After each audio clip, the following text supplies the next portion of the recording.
Okay, so the topic of reflection today, I put in there being on my story, just to check in. I sent out a newsletter yesterday that was sort of a recap of the different things that I got to experience this last week. I'm realizing how much I'm learning and how much I'm experiencing doing these sessions, and it's a baffling time. It's a difficult time in many ways, and it's also a really wonderful time for learning. And there does seem to be recursive themes throughout each week. Last week really seemed to be focused in on the heart, our hearts, the power of the heart, heart coherence, and it was on my mind. And then like the different people that I was talking to throughout the week on this session and others were all sort of reflecting that theme back to me in their own way. So if you didn't get my newsletter yesterday, there's some nice recaps of sort of highlights for me of the last week of Rise and Shine sessions. I do send out all of these recordings as well in that link, so it had all the links from last week. If you subscribe to my newsletter and you didn't get it, then check your junk mail, because it's not junk, it's gold. And if you don't, then go ahead and subscribe, y'all. I send good stuff out. Trying to keep y'all inspired and vibrant, feeling good. So for today's topic of reflection, no guest on today. I am my own guest. I'm self-reliant to my own guestness today. It's a check-in. How you doing? It's Monday. How you feeling? How you feeling? Who are you being? Right? So like I know there's many different versions of myself.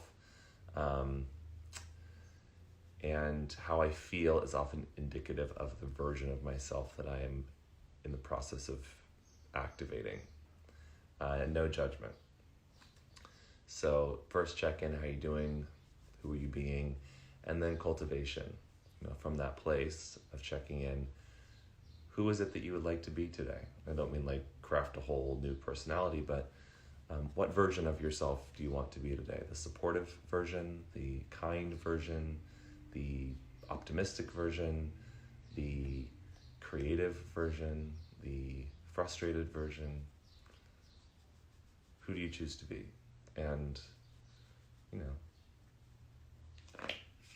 as with all of our intentions, we make the choice, we offer the intent, we do the work, and then we let it germinate and grow as it will. Right? Sometimes it's a hybrid, a medley of seeds planted. Catch my drift? Veronica asked, can I talk a little bit about how I use the spirit cards? Yeah, I could talk about it. I don't have like a particular technique. I when it comes to cards, like whether it's tarot cards or these cards, my technique has always been just to shuffle the deck and pull a card and trust that there's something in that for me to hear or remember or consider. I don't do like a full spread typically, or it's very intuitive for me. And since I'm still getting to know these cards, I usually just shuffle them, and while I'm shuffling them, I just let myself be open to whatever message I need to hear. If I have a specific question, I'll ask that question, and then I'll wait for something to erupt and a card to flip or something. Then I'll read in the book and see what it has to say. In the beginning of this book, there are different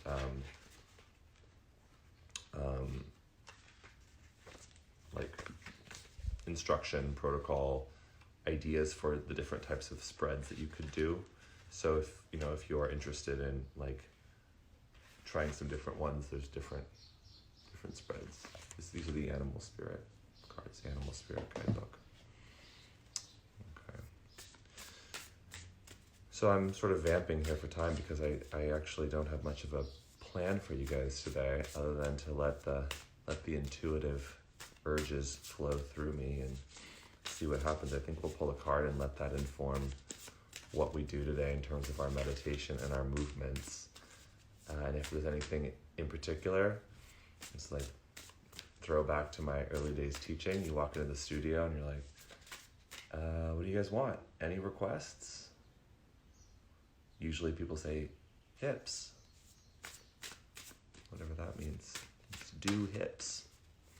But yeah, if you guys have any meditation, ooh, how about that? Or movement requests, let me know. There was a request actually last week. Someone said that there was a chakra meditation I led one of the first weeks. And I don't know if that one got recorded, so perhaps we'll do the energy center activation meditation, visualization. All right, talking about my neck, my back. I don't think I've had this card before. Octopus. Full disclosure, if you ask me like which animal on earth freaks me out the most, and you're talking to someone with a pet snake, octopus just freak my freak out. And I like have ultimate respect for the octopus as well. They are brilliant, fascinating creatures, but oof. People say, like, what's your biggest fear? Like, my biggest fear is probably an octopus on my face, like sucking my face. Is that reasonable? So I just try to release fear, just go into a place of trust. But no thanks. Okay. So the octopus, yeah, I got jokes. Octopus is about reaching, yearning, lacking boundaries and direction. Oh boy. The octopus signifies a wonderfully perceptive mind paired with a lack of healthy boundaries.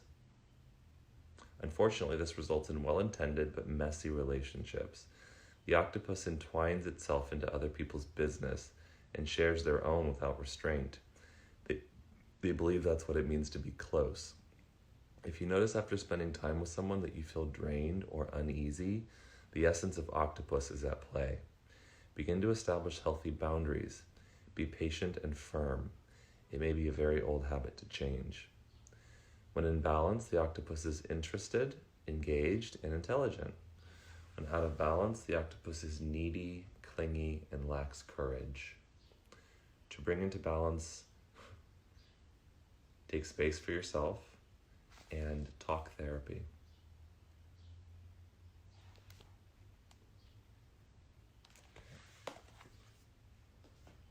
Does that resonate with anyone today? Healthy boundaries. It's a safe space. We can talk it out here.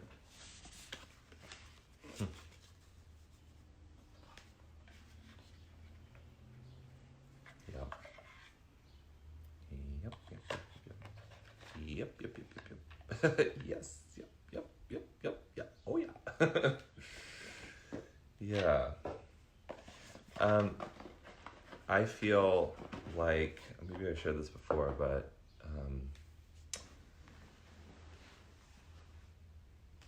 I consider myself a pretty empathic person. This can go beyond just physical. Yeah, well, welcome. We can like nourish ourselves together here, reclaim some of that leached energy. I'm a fairly empathic person, and I think a lot of us that maybe teach yoga or work in the healing arts or in service can sometimes be informed or motivated by a desire to help and to like in my earlier years, like as a young yoga teacher, young yogi, my desire was to like help save the planet. I wanted to help, and I still do. I mean, I feel like I am here embodied at this time to help usher in and upgrade our shared reality. But I realize now that I'm able to do that not so much by going in and trying to do it for other people. In fact, what's really been quite illuminating for me in the last couple of years, more recently, is that we can all affect change on the planet and help other people simply by being ourselves. We don't always have to go in and do things for other people in order to help them. In fact, oftentimes that can disempower folks when you recognize that they are incapable of doing something without you. So I really, over a long time, but certainly more recently, have been on a quest to establish healthier boundaries for myself, which I think I've been able to do quite well. Part of that came with increasing my reach and my exposure and traveling more and being in more places and quite literally operating my career in a way that was just more depleting, also quite fulfilling. But when you're traveling and packing a bag and showing up in studios and then leaving and going to I realized I actually can't be of value to anybody if I am operating from a place of constant deficit. Taking a sabbatical at the moment. I think we're all kind of taking a sabbatical at the moment, but I think I understand what you mean. So there's it's as with so much, like there's the paradox of being able to be more of service in the world through the establishing of healthy boundaries for yourself. Whenever anybody compliments me on my boundaries, like my ability to set boundary, that there's probably no words that are more appreciated and meaningful to me than that, because that's something that I've had to work very diligently on, and I'm not finished with it. Those words about kind of the overshare, here we go, like putting yourself out there and sharing perhaps a little bit more than you need to be sharing about yourself sometimes, or vice versa. It's a delicate line to walk, to tread.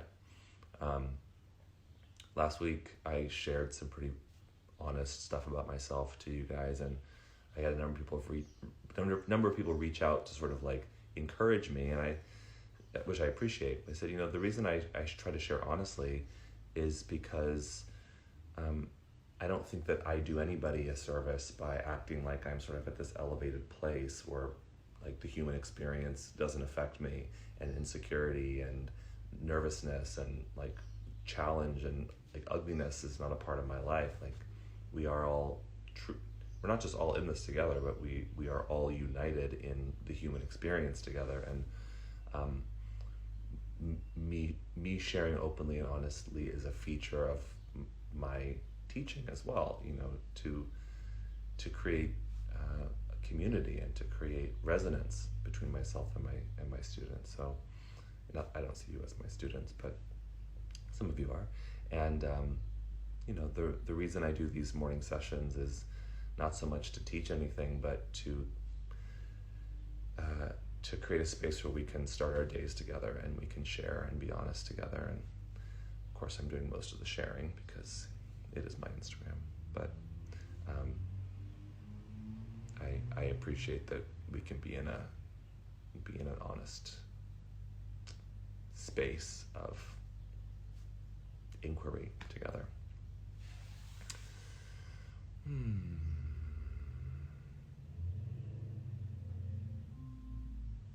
Peace and love, peace and love.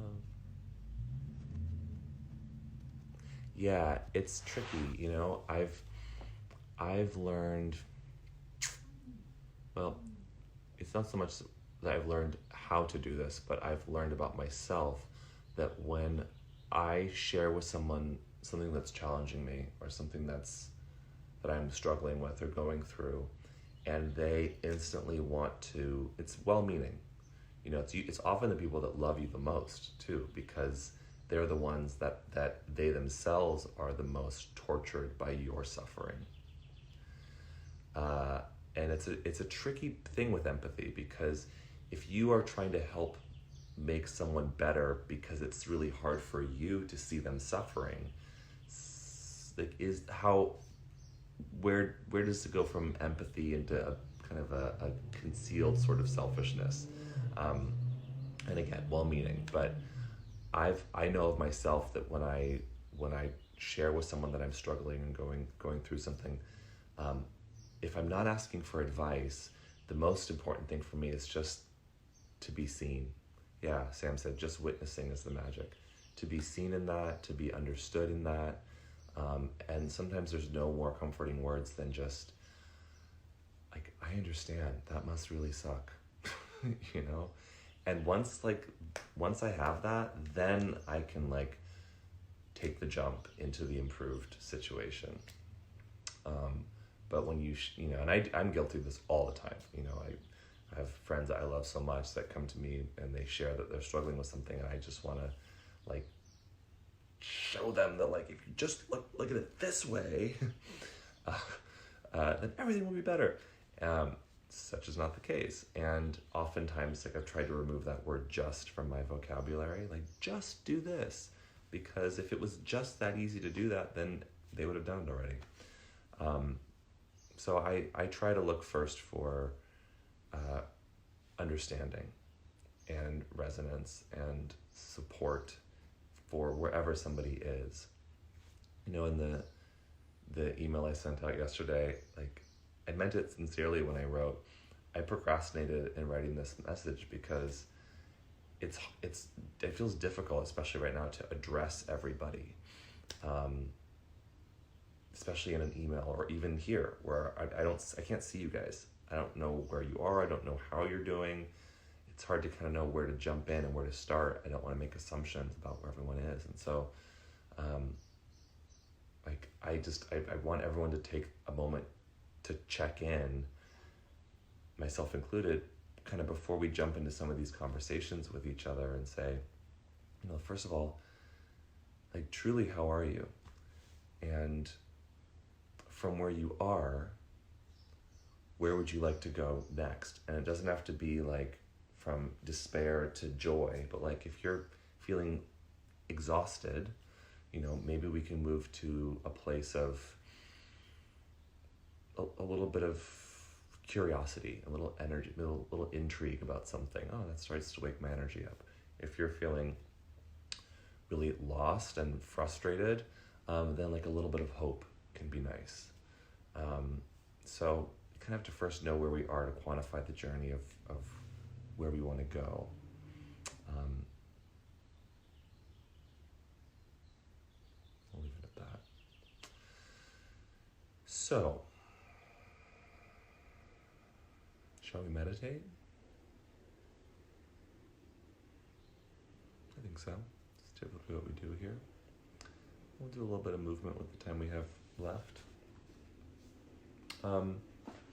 Let's do chakra meditation today. And, you know, this is sort of its own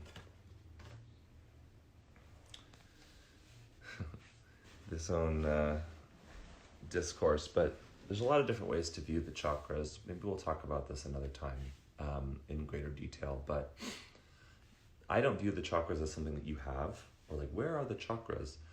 You are the chakras. You are what chakras look like. When chakras manifest and they become observable and you can see them and smell them and taste them and touch them and talk to them, they look like you. When a chakra is unmanifest, or when you're looking at the energy that ultimately is translated by other chakras as visual, physical, human matter, we might call them sort of vortices of energy. So what do I mean by that? Like, when we kind of split our body or split ourself into these dualistic categories of, like, let's say matter and then energy as two separate things, it can sort of perpetuate this idea that the physical world is one thing and the energetic realm is another thing, when in my mind it's all sort of holograms of the same information. To say this another way, like, if you were to look at the molecules that make up your body, and then if you were to look even closer at those molecules to the atoms that make up those molecules, you would see that the atom itself is really nothing. There's nothing there. There's no atom really to observe unless you are observing it, in which case it might start to look like something or start to behave in certain ways. But the majority of the atom, over 99% of the atom, is empty space. And the 0.0001% of the atom that is not empty space is only there sometimes. And it behaves relative to who's observing it. And sometimes it's gone, sometimes it's... So, that's a whole other mind trip. But long story short, the building blocks of our reality itself are quite curious and quite spacious and not as solid as we tend to think that things are. So to the extent that you view and experience life as this solid, prakritic, karmic, predictable, structured thing, that might have more to do with you or us and how we kind of observe and expect life to be, and less about how the building blocks of our reality actually function. So when we focus on our chakras, we're essentially taking our awareness and diffusing it away from the matter, away from the solidness, away from the sort of expected form of our reality, and placing it back on the atom, placing it on the energetic countenance that becomes, or energetic contents that ultimately manifests and blossoms into the physical. Does that kind of make sense? So interestingly, the different chakras also correspond with different places along your spinal cord where there are increased plexes of nerves that branch out and innervate different parts of your body. You have your pelvis, lots of reproductive organs in the pelvis and digestive organs, abdomen, solar plexus, all the vital organs are innervated by nerves here. We have the respiratory organs in the chest, so lungs and heart, cardiovascular system. We have thyroid gland in the neck. In the head, we have the pineal gland and pituitary gland. So these hormone centers of our organic and endocrine body are innervated by different regions along our spinal cord where there's increased information, right? Increased intelligence. So when we focus on the chakras, we're essentially putting our attention into these different hormonal centers of the body. And what we know about attention is that where you place your attention, where you place your energy, where you place your focus, you also increase activity in those parts of your body, and that can be measured, right? So actually focusing on a particular part of your body sends little neurotransmitter chemicals that transmit information. Yeah, I don't know what's going on up there. Transmit information into these hormonal centers. So we're just going to quite literally activate our energy body. Now, it's one thing to place your attention somewhere and activate. It's another thing, as we've been doing with our hearts over these last few days, weeks, to add to that, to really increase the potency, is to add to that intention and to add to that your capacity to generate specific frequencies. Okay, so we'll place our attention in these areas, and then once our attention is rooted there, then we'll plant a particular seed. And this might go back to the question, who do you wish to be today? And who you wish to be, who you will be, who you are, is a result of the forces that your body has acclimated to, that you have acclimated to. So you can bless these energy centers with whatever you choose, with love, with enthusiasm, with peace, with harmony. Okay, so take a moment and consider, like, what you would like to be today. Like, what of those elevated emotions would you like to experience and not just have, but emanate?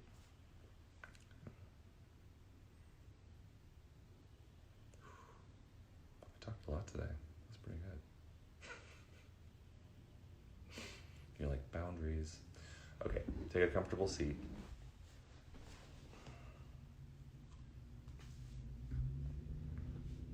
Let's take a deep breath in together. And let it go.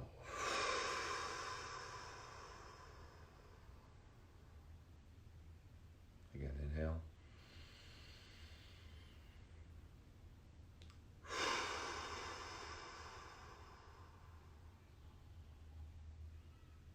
more time. Breathe in. Let it go.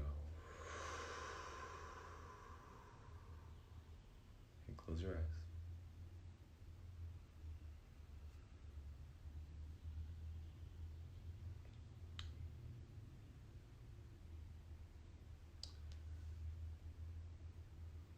So in subtle body physiology, we call it your nadis, or the nerve channels of your body.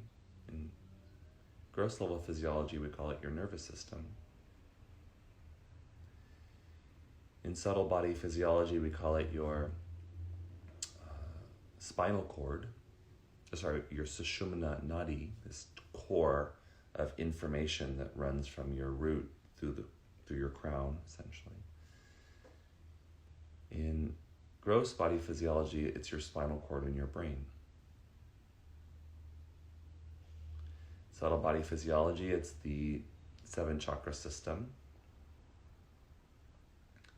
In gross body physiology, it's your hormonal centers. So we'll crossfade our awareness between kind of both, understanding that it's not 2 different things, but just 2 different ways of looking. It's perspective.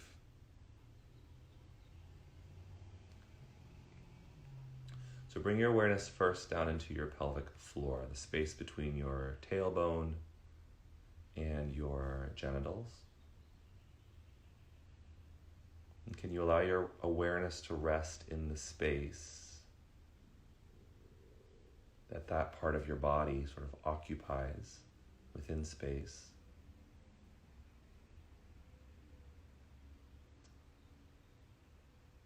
The root chakra is called Muladhara, mula meaning root. And the different attributes of the chakra are not set in stone, that they correspond to the functions of our body and some of the energy or even emotions that might be contained there. So Muladhara is often viewed as red in color.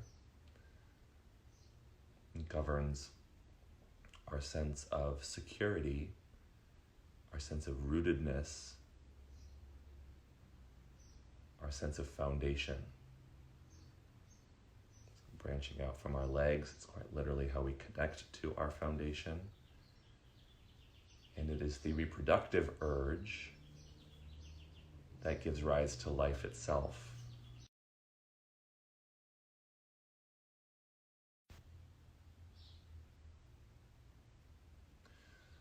So with your awareness at your pelvic floor, first chakra, allow that awareness to radiate now outwards into the space beyond the boundaries of your body.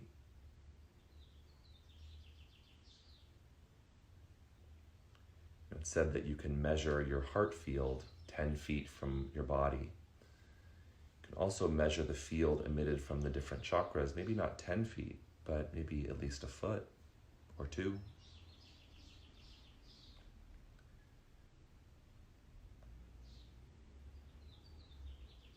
It's useful as you breathe, just naturally you can imagine your breath sort of flowing into first chakra and flowing out from first chakra.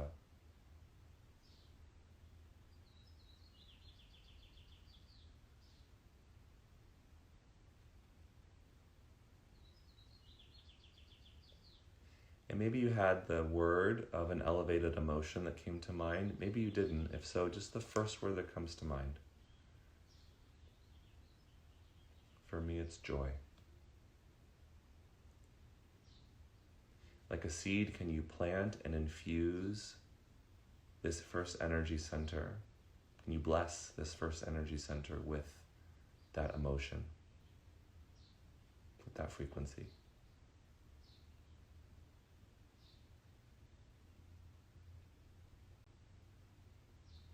Consider that not just the energy of first chakra, but rather it's the energy in the first chakra that ultimately becomes your cells and your tissues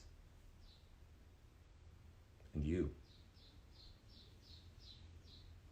So bless yourself, bless your cells, bless the brilliance of this life force that manifests as you, at your root, at your base.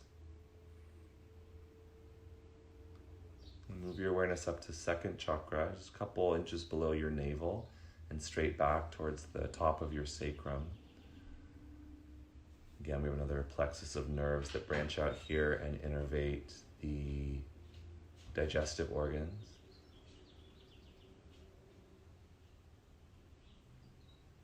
Svadhisthana, the second chakra, is seen to govern our creativity.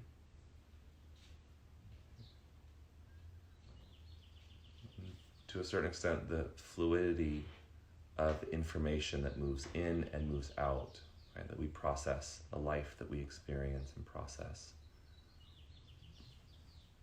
There's stagnation in this area can lead to sort of a buildup, so to speak.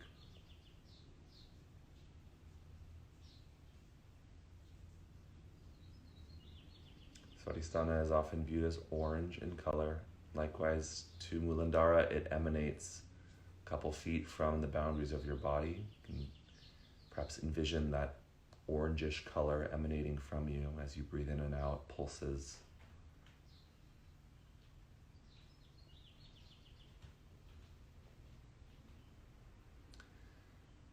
And then drop that seed again of elevated emotion, joy, whatever it is for you, into second chakra.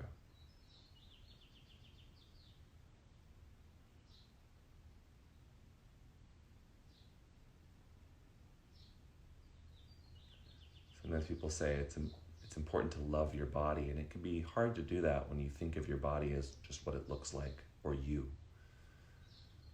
Perhaps it's easier to love the makeup of your body, to love your cells. Trillions of cells, each conscious and dutiful and carrying out their function, working together to sustain you. So bless your cells.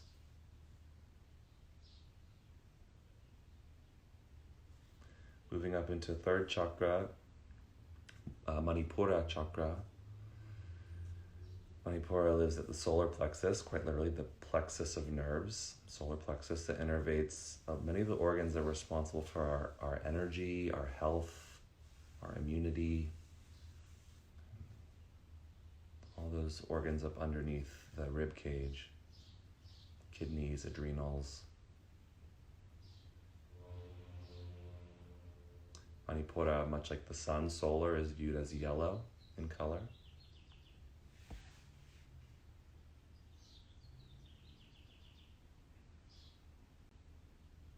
And as we start to move up closer to your heart, the field that Manipura influences extends a little further beyond the boundaries of your body. So you might envision like a yellow, goldish hue that surrounds you in all directions, from solar plexus out.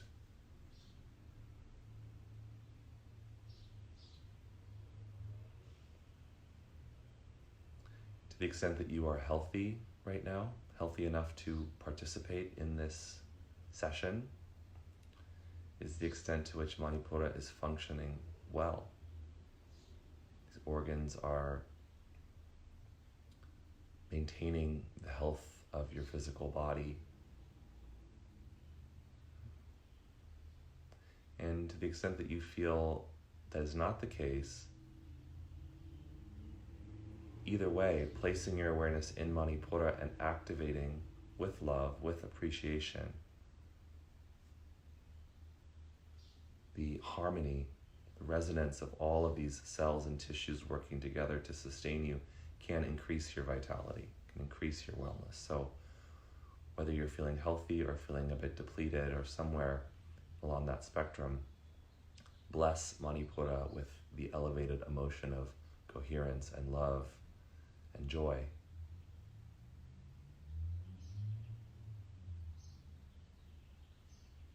And if those feelings feel elusive, simply breathing into this area can also start to just soothe and create healthy collaboration amongst all of your tissues.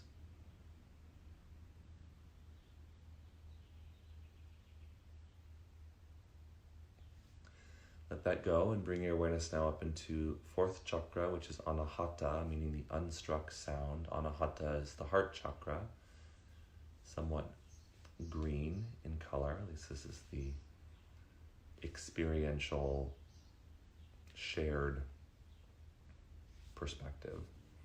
Maybe you see it as a different color. That's totally fine. Anahata deals with our respiration in terms of lung tissue, how we kind of interact with the environment around us, our atmosphere, and also circulation. Pulsation of our heart circulates not just blood flow through our body, but also circulates our energy into the space around us. The heart field itself emanates at least 10 feet from the boundaries of our body when we're not even thinking about it. When we put our attention here, activate and infuse it, that heart field can be boundless.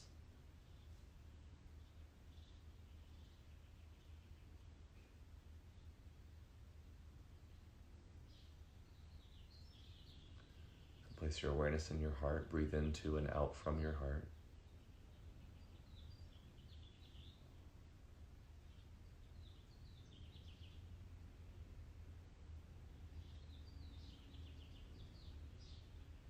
And quite literally bless your heart.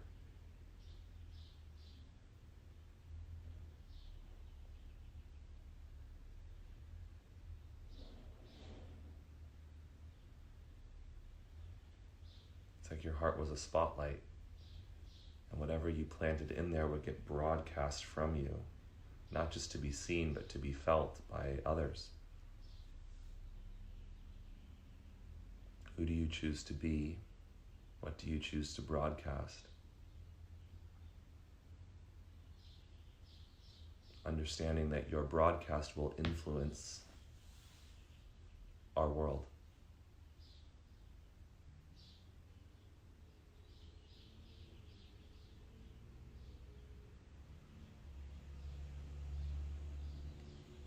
Let that go. Bring your awareness now up into fifth chakra, Vishuddha chakra. Vishuddha, light blue is the color often associated, like sky. As we move from root up, we go from the denser frequencies of sort of earth and start to make our way into the higher, almost transcendent frequencies. So we move from earth through water, through fire, and now up through air and space. Thyroid gland is managed, innervated by Vishuddha and the plexus of nerves in your neck.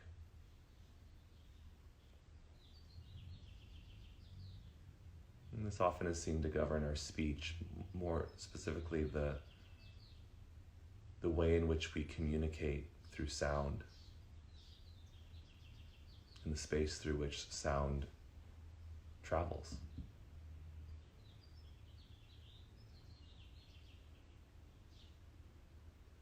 Vibration.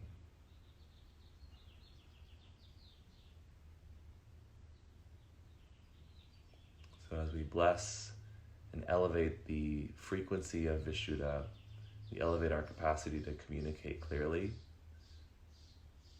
to choose words, understanding that the sound vibration of those words is potent enough to ultimately become manifest.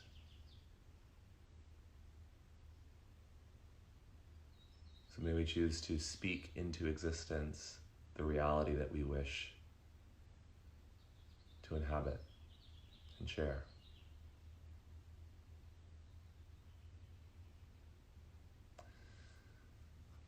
We'll let that go. We'll take a slight detour from the typical sixth chakra model and go into pineal gland, which we can find if you move towards the back of your throat, sort of the space between your tongue and the back of your throat. And from that space, go straight up, just an inch or two, up into your brain.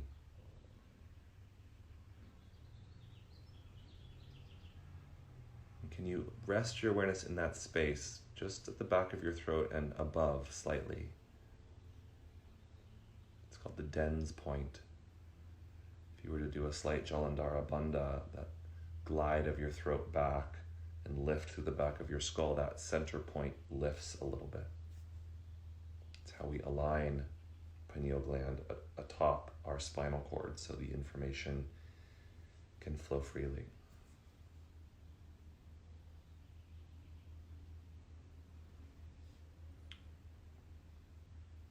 And start to move into a deeper shade of blue if you are a visual type of chakra dancer.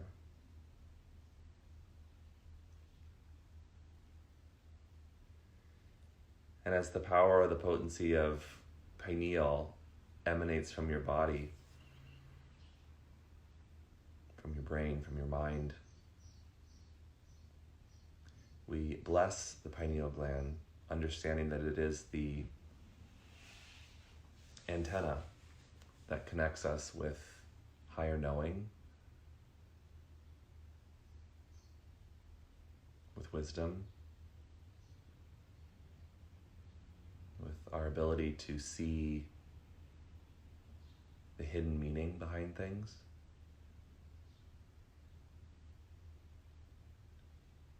And to hear the whisper of the universe that guides us from where we are to where we choose to be.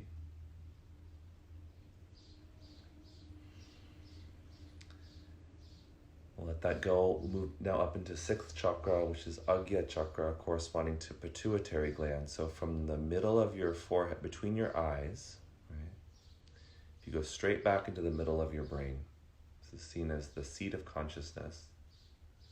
Pituitary gland is also the master endocrine. As we focused on these different hormonal centers, it's the pituitary gland that's been pumping out little, called ligands. They connect to the different hormonal centers. So take your seat in the control center, so to speak, of your consciousness. Even the pituitary gland sort of sits in this little saddle up in the middle of your brain.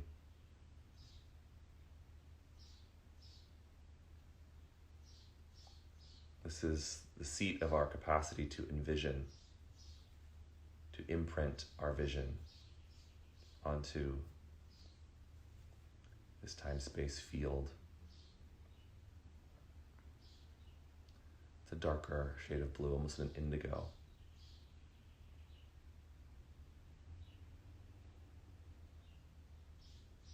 And as we imbue pituitary gland with the seed of our elevated emotion,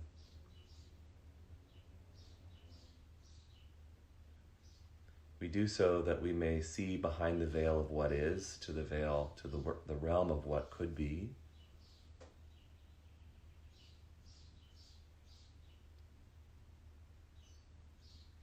We may use the information that comes to us, the feedback of life as it is, to inform our vision of how life can be and will be when we leverage our power to create.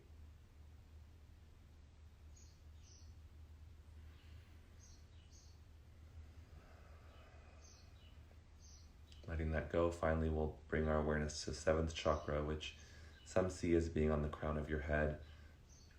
Some see as being really above your head, like a foot or two above the crown of your head, sort of the portal through which our embodied experience travels. Meaning,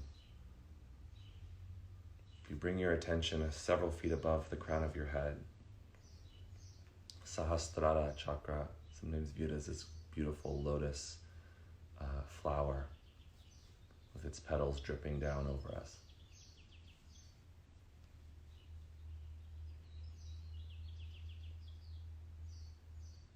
acknowledge this as the doorway through which our higher self, our eternal self,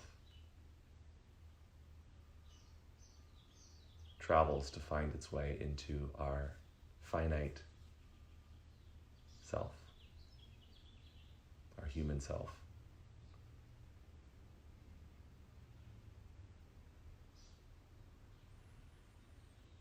And so with that portal open,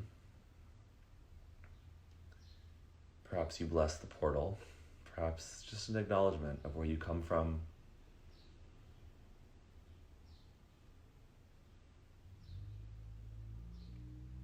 the continuation of who you are, the temporal nature of this embodied experience, and the gift of this embodied experience. How interesting to come to a dimension, a planet, where we forget where we came from, where we forget who we are, where we so easily believe in beginnings and ends.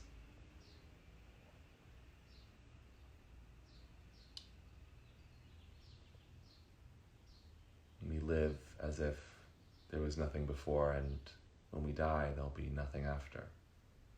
How interesting.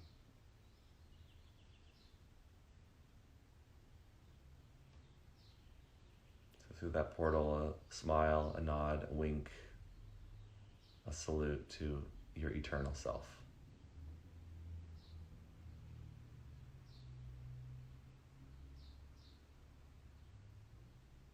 May we all remember the eternal nature of our being so we can live and create and play with more freedom and less fear.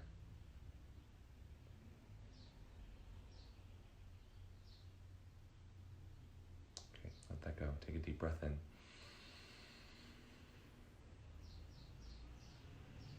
Open your mouth and breathe out.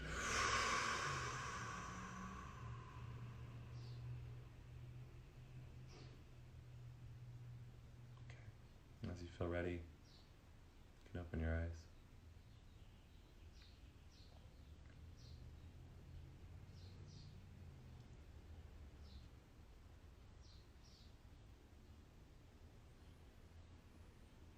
Check in. How do you feel? Who are you now?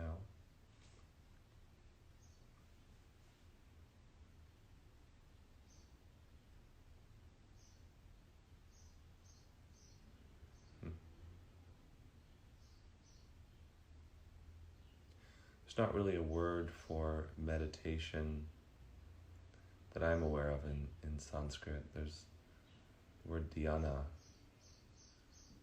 which means to contemplate.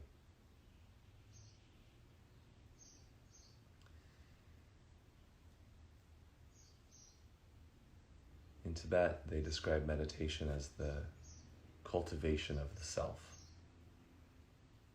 So meditation is not just about relaxing or shutting off. It's really about how we choose to cultivate who we are.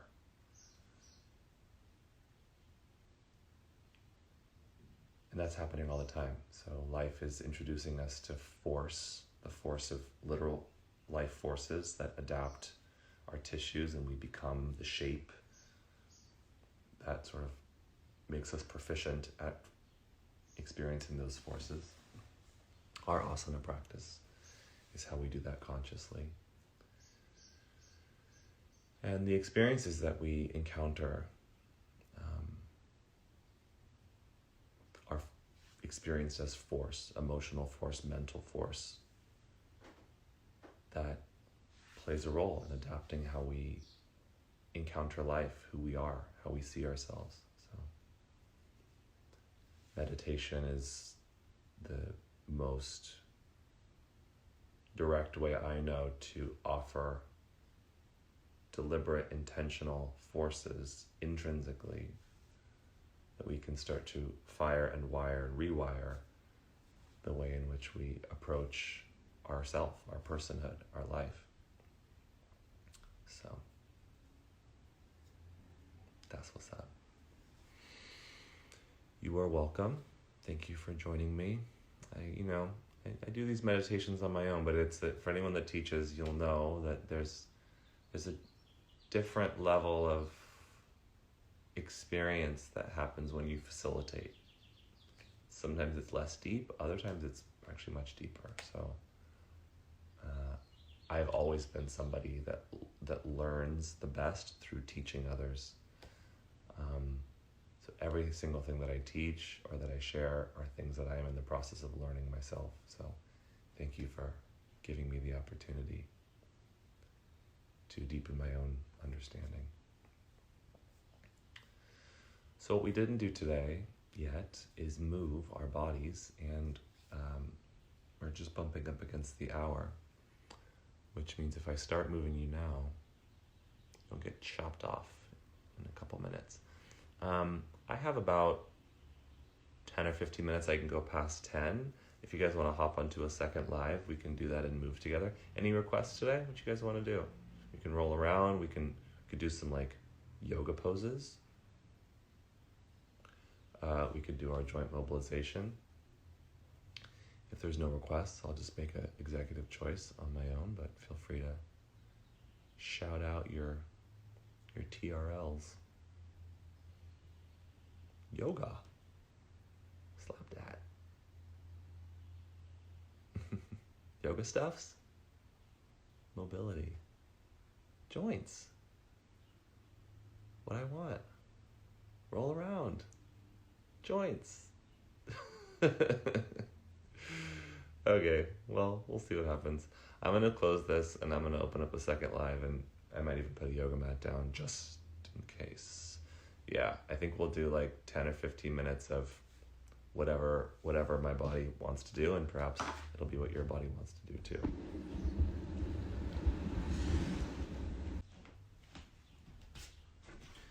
Stand in the center of your mat. Reach your fists down.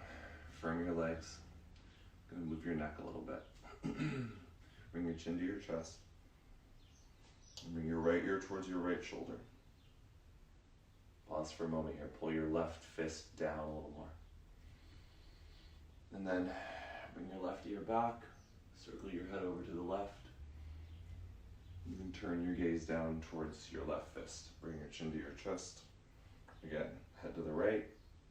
Left ear back. Over to the left. Gaze down, chin to chest, other direction, to the left. Bring your right ear back. Circle to the right. Chin to chest. Again, to the left. Pause, reach your right fist down a little more. And then ear back, over to the right. Chin to chest.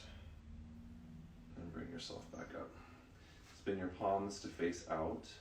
As you breathe in, stretch your arms up. And as you breathe out, bring your hands to prayer in front of your chest. Release your arms from your palms out. Breathe in, stretch your arms up. And then palms to chest. One more time. Breathe in, reach your arms up. And this time, pause. Okay. So with your palms facing up, turn your right palm to face out. And then circle your right arm back behind you. Peel it all the way down. Come forward. And back up. And spin your left palm out. Circle your left arm back behind you. You can turn a little to the left and go up. Again, swing your right arm back. You can twist a little further this time. And circle up. And then left arm.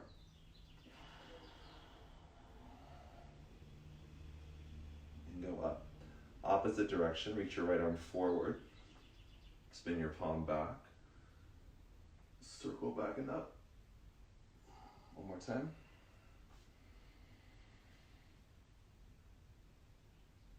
And then left arm, go forward, back, up. One more time, forward, back, up. Now we'll go opposition. So turn your right palm out, reach your right arm back, your left arm forward. Circle all the way around. Again, So left arm forward, right arm back. And then other direction.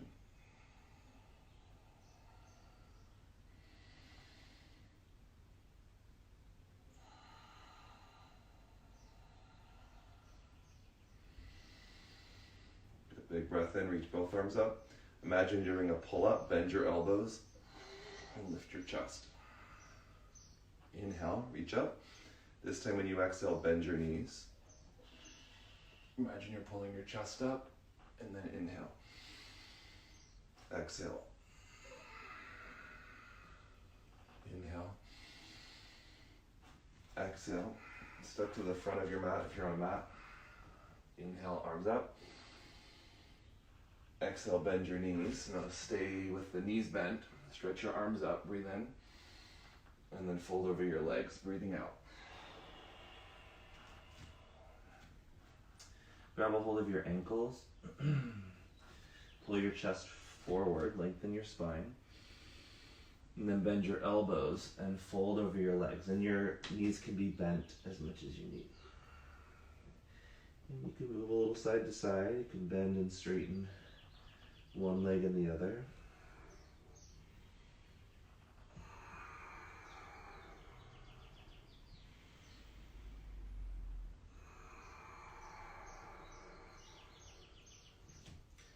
Breathing in, take your chest forward. Bring your fingers down. Step your left leg back into a lunge. Place your left hand on the floor. Bend your left knee to the floor. Reach your right arm forward. As you inhale, circle your right arm up like we did before. Reach back. And then reverse that circle. Reach all the way forward and out to the left.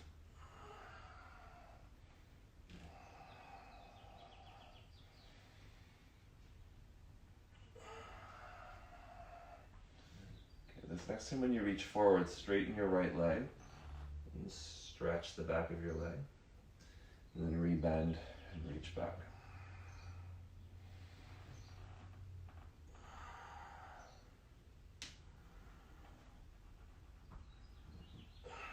One more time.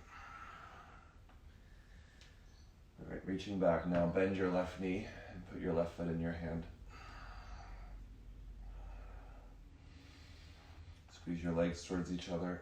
You can bend your knee in closer or kick your foot into your hand either way. If you can't quite reach your foot, just don't.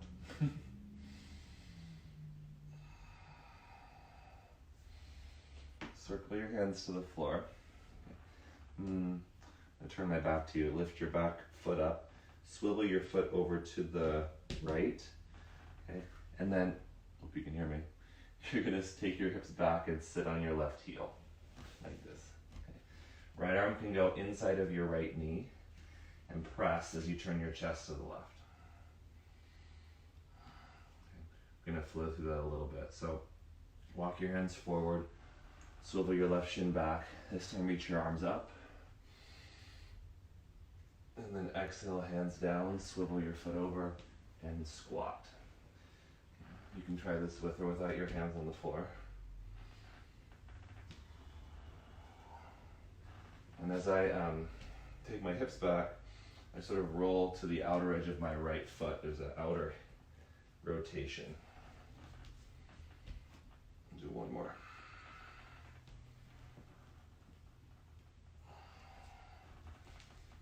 Bring your hands down, step forward. Step your right leg back. Bend your right knee to the floor. Take your right hand down. Reach your left arm forward. Left arm reaches forward. I'm going to circle my left arm up and back. Reach and forward and reach. So it's an open twist and a closed twist. As you reach forward, you can begin shifting your hips back and straighten through your left leg.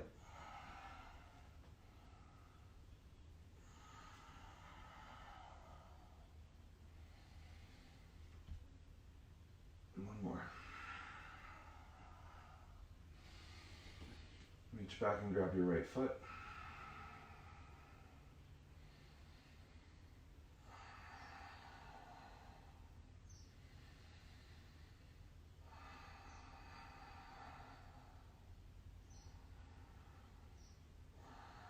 Release your back foot.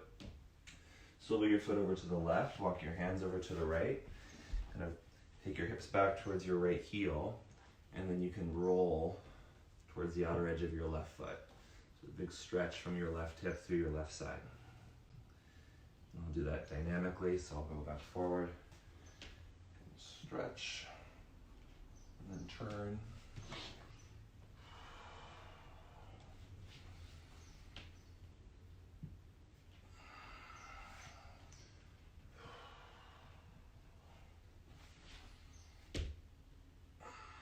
Bring your hands down. Step to a downward facing dog pose. Do whatever feels good in down dog. Pedal your legs and so on.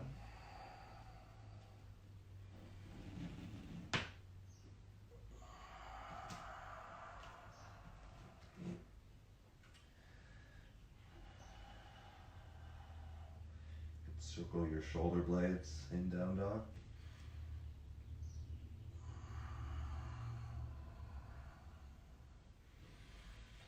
Circling your shoulder blades in down dog is elusive.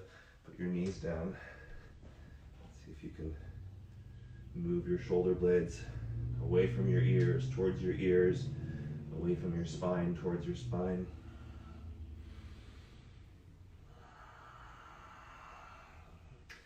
Then bring your knees to the floor if they're not already. Move your shoulder blades towards your spine. Move your shoulder blades away from your spine. And now come into a cow pose. Lift your tailbone up. Twist your hands into the ground. Then bend your elbows and put your chest on the floor. And your chin if you can. And then push back up. Okay. Again, put your chest on the floor. Then as you push up, this time come into cat pose. Round your spine. So go cow pose. Chest, chin. Push, cat pose. One more time. Cow pose, chest and chin. Now if you can, some of you probably not a good idea, lift your hands off the floor and squeeze your upper back. And put your hands down. You're going to put your pelvis down, lift your chest up, come into a cobra pose, and again lift your hands off the floor. Like we did standing, reach your arms forward, breathe in. Do an imaginary pull-up, bend your elbows and pull back towards your chest. Just one more, reach forward. Exhale, pull. Put your hands down, lift your legs, press your hands apart, peel yourself up into a higher cobra if you can. And then lower, tuck your toes. Push yourself back up onto hands and knees. Come into cat pose, round your spine.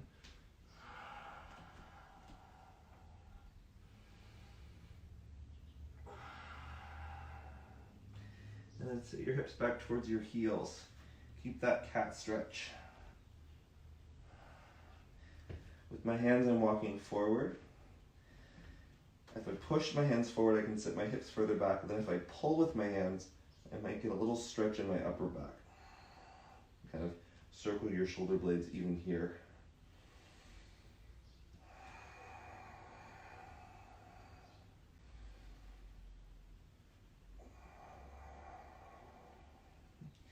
Lift to hands and knees, press to downward facing dog. Walk your hands back to your feet. Slide your hands underneath your feet. So your toes come to your wrists. Bend your knees as much as you need to do that. And then you can swivel your elbows back towards your shins. There's an external rotation. Stretch your wrists.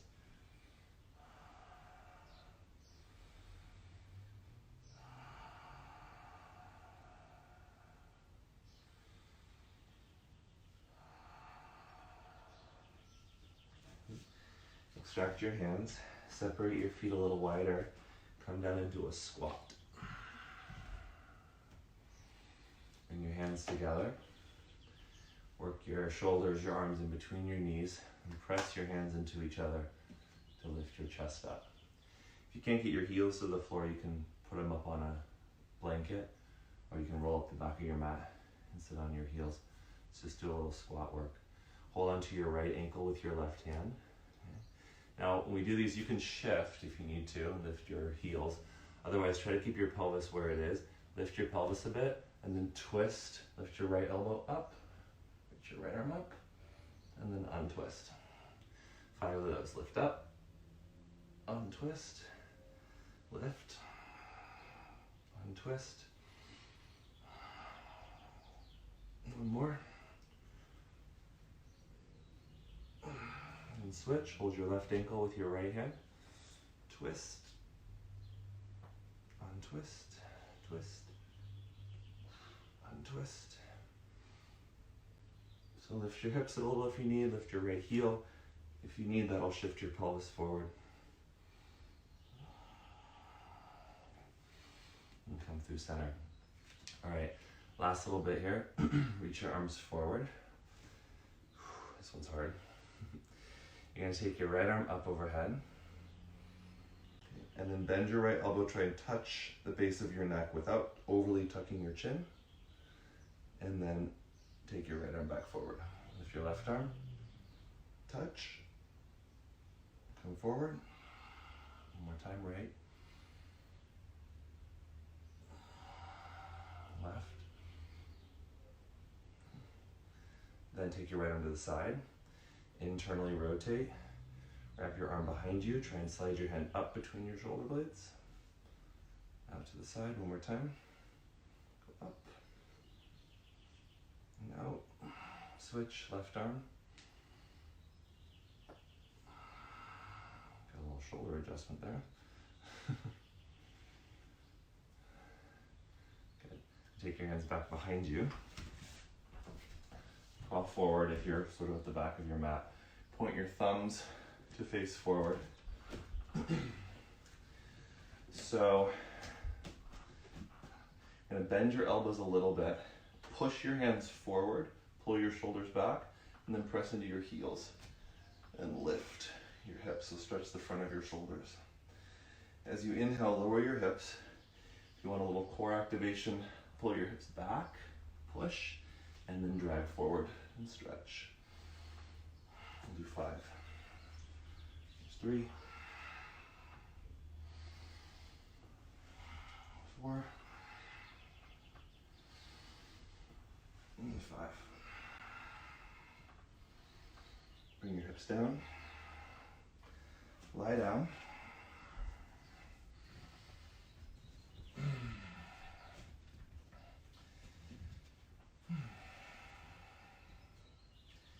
Lift your hips up, cross your, interlace your fingers, come into bridge pose.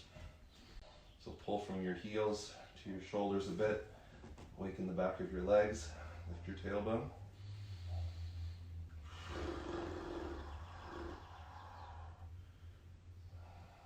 You can stay in bridge or lower your butt down onto your wrists and lift your hips. Then lower your butt down outside of your right wrist or in that direction. Come up. Outside of your left wrist or in that direction. Come up. Release the clasp of your hands.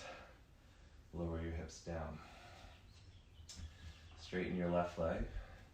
Bring your right knee into your chest without your hands. Kick your heel up. Point your foot. Bend your knee. Flex your ankle. Kick your heel. Point. Bend your knee. Repeat.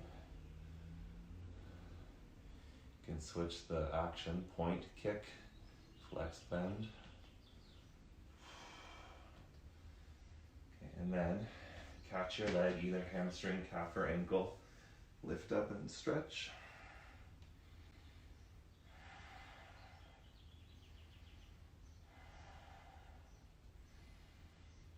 Okay. Lift your left foot to hover. Keep everything where it is. Release your arms, reach forward. Tone through your belly, hold. 5, 4, 3, 2, 1. Lower. Switch, right leg straight, left leg up. So bend and straighten your knee. Kick and point through your ankle.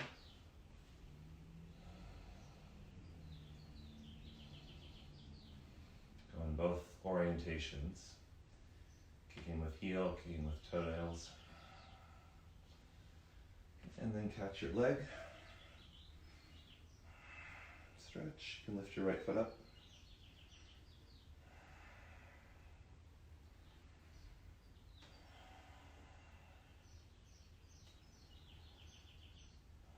Keep everything where it is. Release your arms. Reach forward.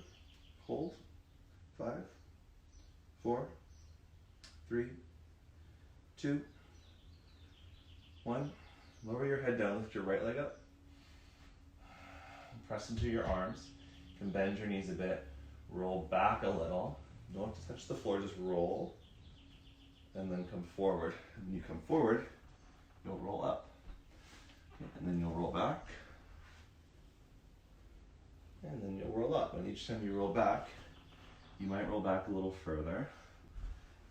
When you roll up, see if you can roll up without touching the floor with your feet. If you want to progress, you can try without using your arms.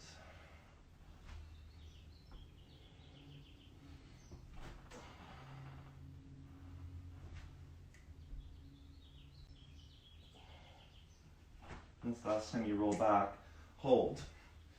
You can grab your feet or your ankles, or if you have your knees in your chest, just grab your knees. A little upside down back body stretch.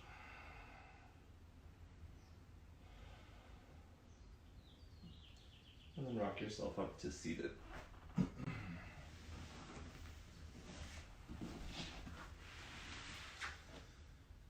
Take a comfortable seat.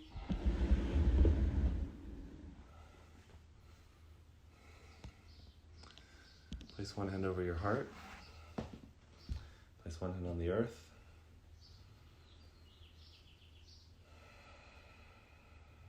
Connect the chakra that you are to the chakra on which we all live. Massive, the biggest chakra of all, at least in terms of our connection, is our planet.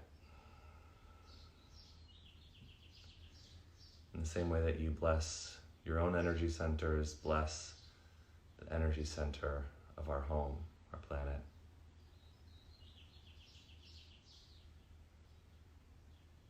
Connect your heartbeat to the rhythms of the earth.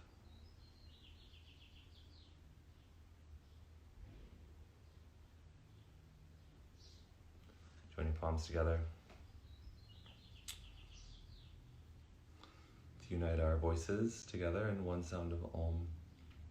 Exhale. Inhale.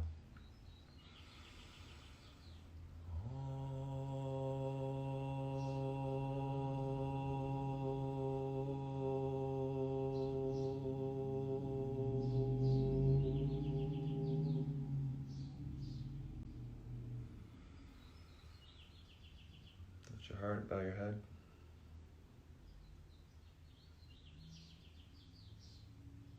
Lift your chin. Open your eyes.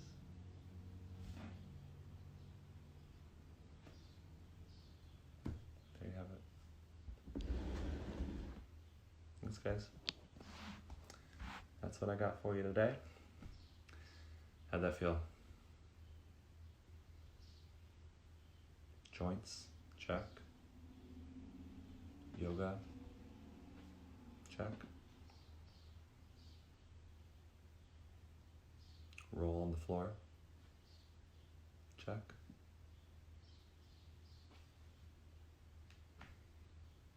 Contribute to world peace, check. Do a yoga, check. Good.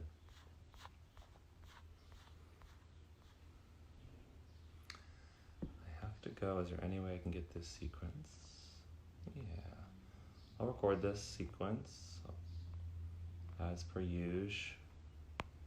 It shall be posted. Typically, I send out the sequences at the end of the week. In the newsletter I did yesterday, I had all of last week's sequences. So I'll do that again this week. If there's a particular one that you want before, let me know. Okay, here's the deal. Controversial, I know. You can get my newsletter. Go to my link tree. There's any number of opt-ins there. You can also go to my website. This week, I'll be doing the Rise and Shine sessions on Monday, which is today, and on Wednesday and on Friday.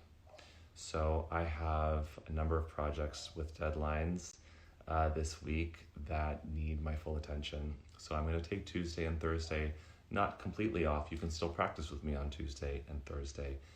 Tomorrow, I won't be doing the 9 a.m. session. Again, if you subscribe to my newsletter, you have those links. Reach out to me if you need them. Every single Rise and Shine session has been recorded, I think, with the exception of the first week. So if you want to go back and repeat any of the meditations or the movement practices with myself or any of the amazing teachers from last week or previous weeks, tomorrow would be a really good day to do that. If you do want to practice with me live tomorrow, every Tuesday at 1 p.m. Pacific time, I teach a live class on Yoga International. So if you're a member of Yoga International, you can practice with me tomorrow. The class is called Yoga Conditioning. It's essentially conditioning, bodyweight conditioning. So it's more of a strength-based practice that you can practice with me tomorrow from 1 to 2 on Yoga International. If you are not a member of Yoga International, you both need to be a member and you need to pre-register, like to reserve your spot in the class.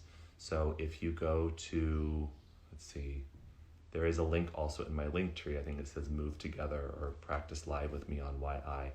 That link will give you a 30-day free trial of Yoga International. I think it's still 30 days, which means you can do all these sessions with me, and then you just have to reserve to save your spot in that class. I'm not sure if there's a limited amount. Last time there was 200 or 300 people there from everywhere. So you can still practice with me tomorrow. On Thursday, I'm going to be recording a live version of our Dharma Dudes podcast that I do with Danny. So it'll be a bit of an experiment. We're going to record the podcast, but we'll have a live Zoom session open during the podcast. So you guys can ask your questions and be part of the conversation with us. So that'll be, I think it's at 3 on Thursday. I'm going to post about it, so you'll find out about it. So there are still opportunities to practice with me every day this week. Just Tuesday and Thursday, I won't be doing these sessions live. I might go back to Monday through Friday next week, trying it out. It's my own personal boundary that I'm creating so that I can prioritize the things that I need to get done this week, which are all things that will ultimately benefit you guys. So stay tuned for all of that. I think that's it. Thanks for starting your day with me. Thanks for being dope. Thanks for putting in the work. You know, we call it work, but ultimately it's maintenance, it's cultivation, it's the effort that we apply towards the ongoing pursuit of self,